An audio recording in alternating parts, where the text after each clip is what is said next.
এ ধরনের সমঝোতাকে সংবিধানের উপরে স্থান দেওয়ার প্রস্তাবটাই মনে করি এটা যৌক্তিক না। এটা তার মানে এটা সংবিধানের চেয়েও এটা আরও গুরুত্বপূর্ণ কিছু, এটা সুপ্রা কনস্টিটিউশনাল কোনো একটা ধারা যুক্ত করছেন।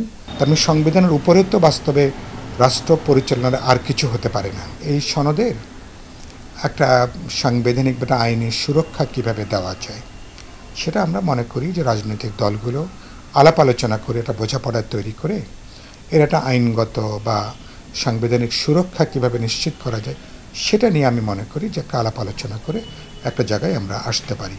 এটাকে কার্যকরী করাটা তার একটা রাজনৈতিক বাধ্যবাধকতা আছে, যেহেতু যে দলগুলো স্বাক্ষর করছেন তারা যখন পার্লামেন্টে যাবেন, ফলে এর একটা রাজনৈতিক বাধ্যবাধকতা আছে, নৈতিক বাধ্যবাধকতা আছে। কিন্তু আপনি সংবিধানকে পরবর্তী পার্লামেন্টকে কিন্তু আপনি টেকনিক্যালি বললে তাকে আপনি বাধ্য করতে পারেন না। টেকনিক্যালি আপনি জবরদস্তি করে আপনি এ ধরনের পরবর্তী পার্লামেন্টকে কিন্তু এ ব্যাপারে আপনি কিন্তু বাধ্য করবার কোনো জায়গাটা নাই। এটা হচ্ছে আমাদের পার্টির অবস্থানটা এরকম।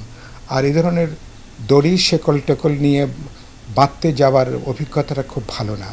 অতীতে আওয়ামী লীগ সরকার সংবিধান লঙ্ঘনের দায়ে তিনি রাষ্ট্রদ্রোহে অভিযুক্ত হবেন এরকম অনেক ধারা উপধারা যুক্ত হয়েছে। তো সেই শাসন, সে অবস্থার কী পরিণতি হয়েছে আমরা জানি। ফলে আপনি এভাবে, এটা একটা রাজনৈতিক বিষয়, এটা নির্ভর করে রাজনৈতিক সমঝোতার উপরে, রাজনৈতিক বোঝাপড়া এবং আপনার পলিটিক্যাল উইল রাজনৈতিক সদিচ্ছার উপরে। যে সংবিধানের উপরে যখন আপনি দেন, তার মানে এটা সংবিধানের চেয়েও এটা আরও গুরুত্বপূর্ণ কিছু, এটা সুপ্রা কনস্টিটিউশনাল কোনো একটা ধারা যুক্ত করছেন।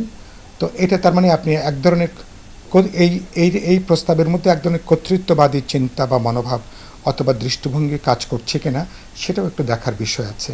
আমার মনে হয় এই দেখা বা উপস্থাপনের বিষয়টা সঠিক হচ্ছে না আর কি।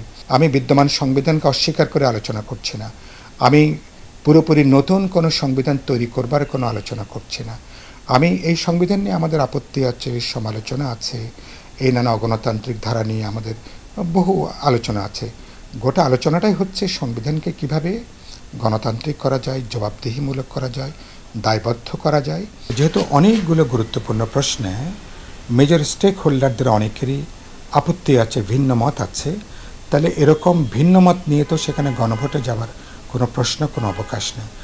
তো পুরো প্রশ্নটাই তখন অ্যাকচুয়ালি অবান্তর আর কি, গণভোটে যাওয়ার একটা প্রশ্ন।